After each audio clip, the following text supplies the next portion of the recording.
এটি যশোর শহরের মুজিব সড়কের ক্যাফে প্রেস ক্লাব নামে একটি খাবার হোটেলের হান্ডিখানা। এখানে যাদের দেখা যাচ্ছে তারা সবাই হোটেল শ্রমিক। সংসারের ঘানি টানতে রোজ ভোর ৬টা থেকে শুরু হয় তাদের সংগ্রামী জীবন। এরপর দিন ও রাত মিলে ১৪ থেকে ১৫ ঘন্টা কঠোর পরিশ্রমের মধ্যে তাদের বিশ্রাম বলতে দুপুরের খাবার বাবদ মিনিট ১০। দিনের পর দিন তাদের এমন পরিশ্রম করতে হলেও কাঙ্ক্ষিত মজুরি থেকে বঞ্চিত হয়ে আসছেন তারা। আমরা সকাল ফজর আজানের পরপরই হোটেলে ঢুকি। তো সারাদিনই কষ্টের ভিতরে আমরা খুব কষ্টে আছি জীবনযাপনে। অন্য লোক বাইরে অনেকে আলো বাতাসে গাছের ছায়া পাচ্ছে, কিন্তু আমরা এখান থেকে বেরোতে পারি না। আমরা সকালবেলা ঢুকি, সন্ধ্যার পরে বেরোই। আমাদের সেইভাবে বেতন বা বোনাস এই সমস্ত কিছু আসে না, যার কারণে আমরা খুবই কষ্টে আছি। আর বাজারে যে উদ্যোগতি, এই নিয়ে আমরা খুব চলতে চলতে খুব কষ্টে আছি। ৬টার সময় আইছি, আর বেলা ১টার সময় যাব, রাত একটা বেলা ৫টার সময় আসবো, আবার রাত ১২টার সময় যাব।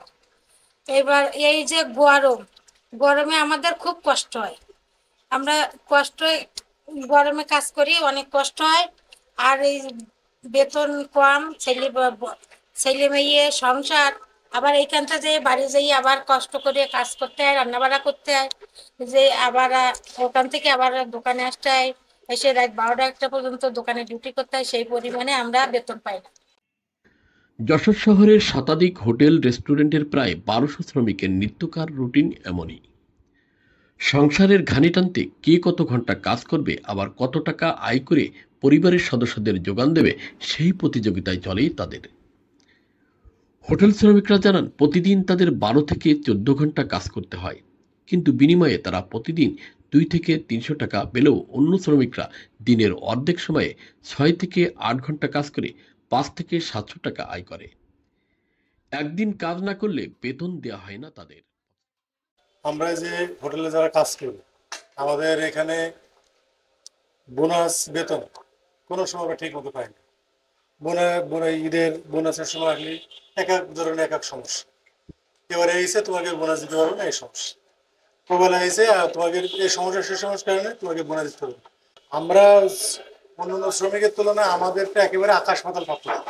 যদি বলেন কি, এই পাশে দেখতেছেন আগুন, চারি সাইডে আগুন, হান্ডিখানে আগুন, বাবুসিখানে আগুন, ভিতরে আগুন।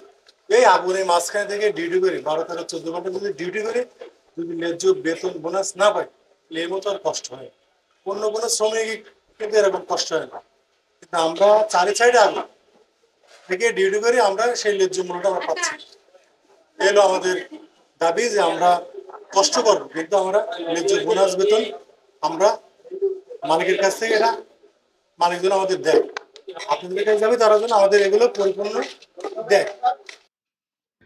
শ্রমিকদের মজুরি আর সুযোগ সুবিধার বিষয়টি নিয়োগপত্রে লেখা থাকার কথা, অথচ এক্ষেত্রে সবচেয়ে অনিশ্চয়তা রয়েছে এসব হোটেল শ্রমিকরা। মালিক পক্ষ থেকে তাদের দেয়া হয় না কোনো নিয়োগপত্র বা পরিচয়পত্র, যে কারণে চাকরি নিয়ে তাদের সবসময়ই থাকে এক ধরনের অনিশ্চয়তা। বেলা ৬টার সময় আসি, সেই সন্ধ্যে ৬টা যায়, আবার যাই বাসায় ছেলেমেলে রান্না করতে হয়, খাওয়াতে হয়। সেই কষ্ট কষ্ট করে ছেলেমেলে লেখাপড়া শেখাতে হয়। তখন আমার তো এই বেতন হচ্ছে না, তাহলে কষ্ট আমরা করিয়েই যাচ্ছি।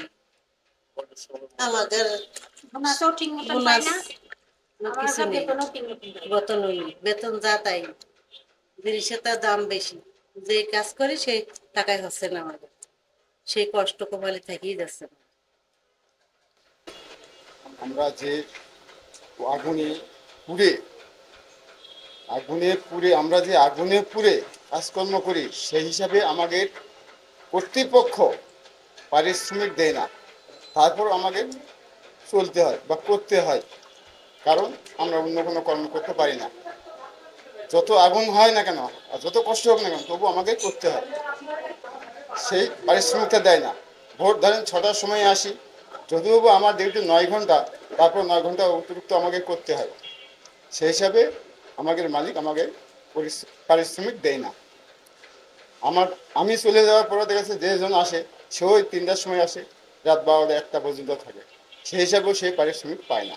তারপরেও মালিক পুরো দৃষ্টি সেটা দেখে, ওরা সঠিকভাবে দেখে না। 1886 সালে 1 মে 8 ঘন্টা কাজের দাবিতে যুক্তরাষ্ট্রের শিকাগোতে কাজ ছেড়ে বেরিয়ে এসেছিলেন শ্রমিকরা, কিন্তু দুঃখজনক হলেও 135 বছরেও আজও পর্যন্ত বাংলাদেশের শ্রমিকদের সেই অধিকার বাস্তবায়ন হয়নি। যশোর থেকে আকরামুজ্জামান, চ্যানেল আই অনলাইন।